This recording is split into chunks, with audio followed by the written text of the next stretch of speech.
ได้แต่ตัวหนึ่งเฮาสิลองตัดเลยกราบสบายดีและกาสวัสดี FC เบิร์ดสุขูสุคนยินดีต้อนรับเข้าสู่ซองเบายูสำหรับวันนี้คอยกาได้ออกไปยามกับดักคือเก่าหั่นแหละแต่ว่ามามื้อนี้กามาคนเดียวเพราะว่าน้องแยกนี่บ่ได้มานำแล้ว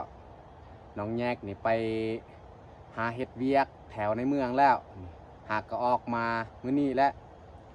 ขี่รถใหญ่ไปโอเคแต่ทุกคนสามารถติดตามการเคลื่อนไหวของเฮาในวันนี้ปกตินี่น้องแยกมานำบัดเดี๋ยวนี้นี่ไปใส่กับไปคนเดียวนี่รู้สึกว่าบ่ม่วนน้องแยกนี่ลงไปเก็บกาแฟ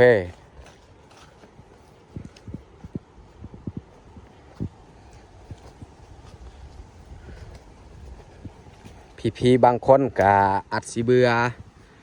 ใส่ชีวิตแบบซ้ำๆเดิมๆแต่ว่าช่วงนี้ก็เฮ็ดหยังบ่ได้เพราะว่าอยู่บ้านก็บ่ค่อยมีเวียกแต่ออกไปหากินแนวนี้แหละขึ้นภูก็ยังบ่ทันได้เนาะช่วงนี้เพราะว่าลมพัดแห้งขึ้นภูนี่แห้งอันตรายสุดๆ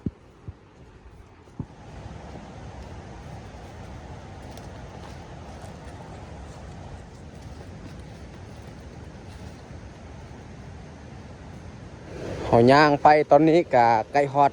กับดักเฮาแล้วนะแต่ฮอดห้วยแล้วเฮาสิยามเลย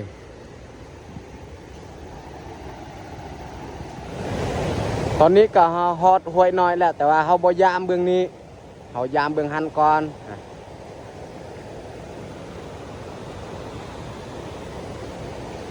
แต่เฮาสิเริ่มยามเลย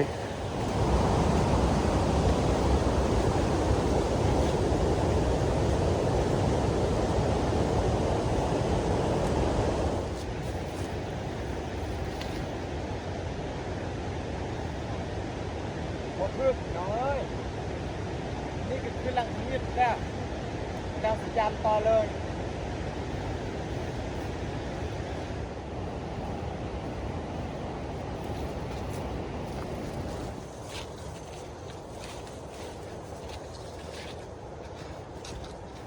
โอ้นี่ตั้งมันบ่เคยถือจักเถื่อ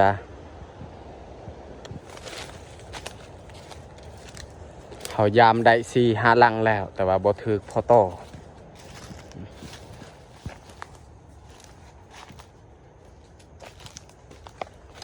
โอ้อยู่นี่มันบ่เคยถือจักเถื่อยังคือเก่าโอ้ย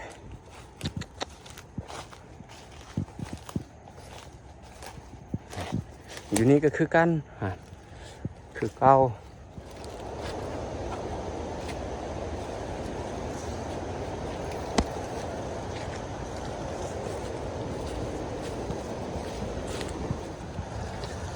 เราจะขึ้นไปยามอีกอยู่นี่หลังหนึ่งใส่เอ้าบ่เห็นกลับโอ้สุดท้ายนกถึกพี่น้องเอ้ยนี่โอ้นกอีหยังบ่ฮู้นูหันบ่ถึกนกไปถึกเซยตายแล้วมันแต่เฮาสิห่างไว้อีก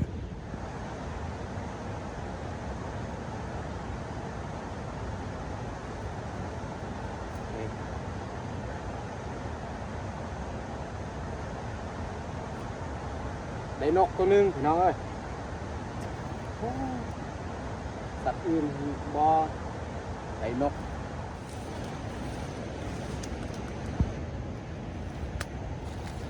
ไม่แต่เฮาสิยามต่อเลยอันนี้ก็ได้7-8 ลังแล้วเฮายามแต่ว่าเฮาได้แต่นกตัวนึง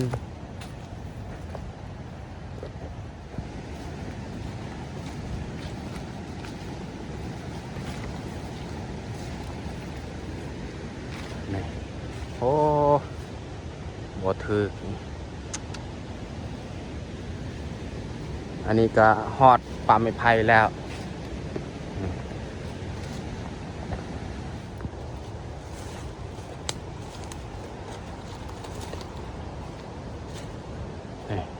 อยู่เทิงหันก็มีหลังหนึ่งหลังโตมันถึกสุดก่อนแล้วเราจะมายามมื้อนี้อีกว่ายังสิถึกหรือบอ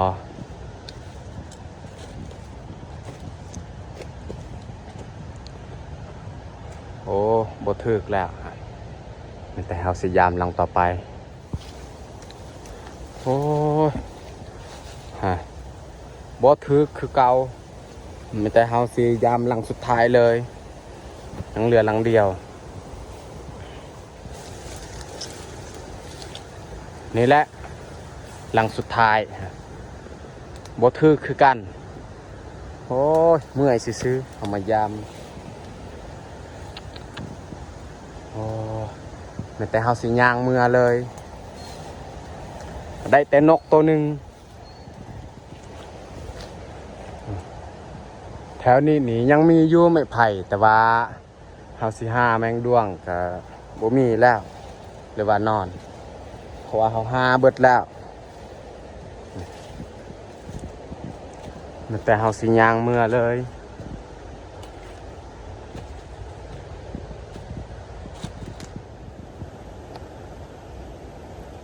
เฮาย่างมาเมื่อยๆนี่เฮานั่งพักผ่อนก่อนจึงคอยย่างเมื่อโอ้มายามกับดักมันคิดว่าได้นูอีกสุดท้ายอันได้แต่นกนกก็บ่แม่นนกตัวใหญ่อันนี้นกชนิดน้อยๆนี่โอ้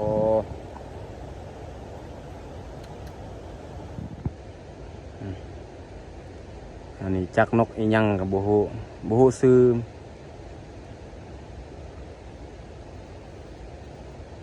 ถือกับดักเซยได้แต่ตัวหนึ่งโอ้คนงานเขายามกับดักก็ได้แต่ตัวหนึ่งนี่แหละเขาคิดว่าได้นู่บ่ได้ตอนนี้เฮาก็ได้นั่งพักผ่อนแล้วแต่เฮาสิย่างต่อเลยเพราะว่าตอนนี้ก็เวลา9 โมงแล้วเฮาย่างเมื่อฮอดบ้านก็พอดี10 โมงหรือว่า11 โมงถ้าว่าเฮาย่างช้าเฮาย่างเมื่อแต่นี่มีแต่ขึ้นคอยเบิดแต่ว่าขาลงนี่แม่นเฮาลงอันนี้แม่นขาขึ้นแต่เฮาสิย่างเมื่อเลย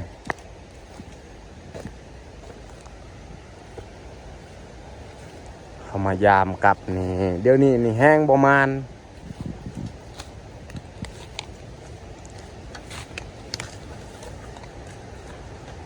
อันนี้ก็คือทางเก่าทางสมัยก่อนสมัยปู่ย่าตายายนี่เขาย่างทางตัวนี้แหละสมัยบ่ทันมีทางรถเขาย่างลงไปหอนค่ำหรือว่าหากินตามห้วยเขาย่างทางตัวนี้แหละทุกคนเขาเห็นอีกนอที่แมงดวงกินแต่เขาสิลงไปตัดเบิ่งก่อนว่าสิมีหรือบอโอ้ยหัวลงนี่ก็ค่อนข้างยากตอนนั้นนี่บางทีเขามาสุดก้อนนี่เขาบ่เห็นเพราะว่ามันบังแต่เขาสิลองไปตัดเลยว่ามันยังอยู่บอยามนี่หน่อไม้มันสูงบางทีมันออกก็มี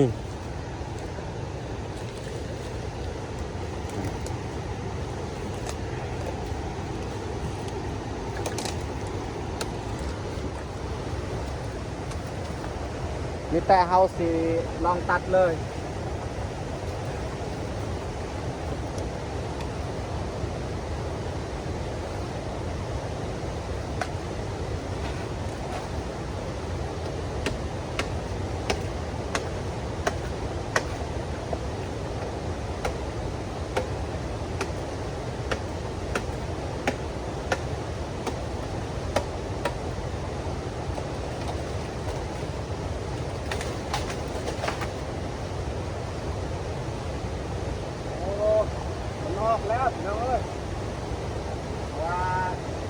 นอตัวนี้มันแก่แล้ว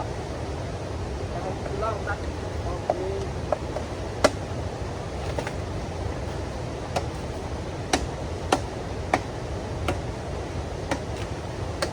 โอ้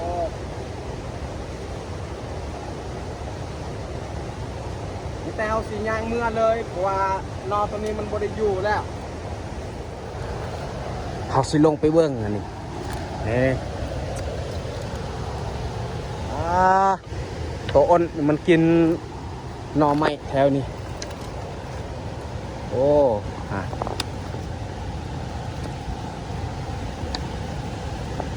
ยานหูเก่าแล้วอันโบแมนหูเก่านี่เขาคุดอันนี้หูเก่านี่เลิก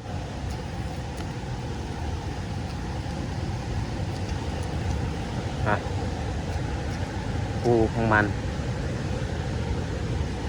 กินอันเฉพาะอยู่ลุ่มเลยมันกินแต่เขาขุดบ่ได้เพราะว่ามันเลิกแต่เขาสิยางเมื่อโอ้ทางขึ้นก็ยากเมื่อยซื้อเขาลงสุดท้ายมันบุยูเดี๋ยวนี้นี่เขาหาแมงด้วงนี่ก็ยากแล้วเพราะว่านอนี่มันแก่บางที่นี่เขาไปตัดกับเมื่อยซื้อพอมันออกมันบอกมันตายในกระบังเลยเพราะว่าเขาเคยหาแล้วตัวนี้ก็คือกันตัวนี้นี่มันกินดนแล้วมันออกโอ้ย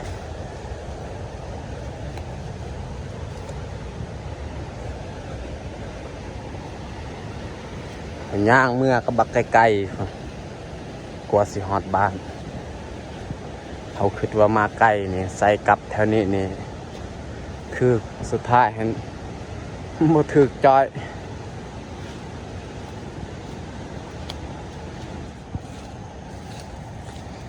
มื้อนี้นี่ใครแน่มันบ่แดดถ้าว่ามันแดดนี่เขาย่างเมื่อโอ้บ่อยากให้เว้าแล้วฮอนทางเมือง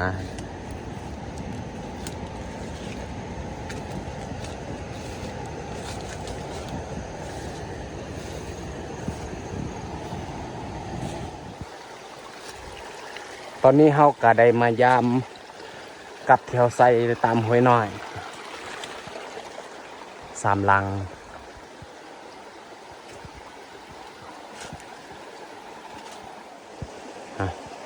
ลังทมิด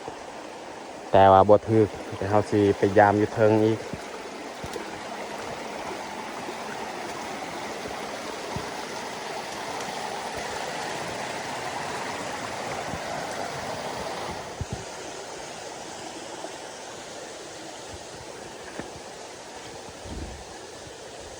โอ้คือเก่าลังตัวน่ะแม้แต่เฮาสิยามขึ้นเทิงอีกลังสุดท้าย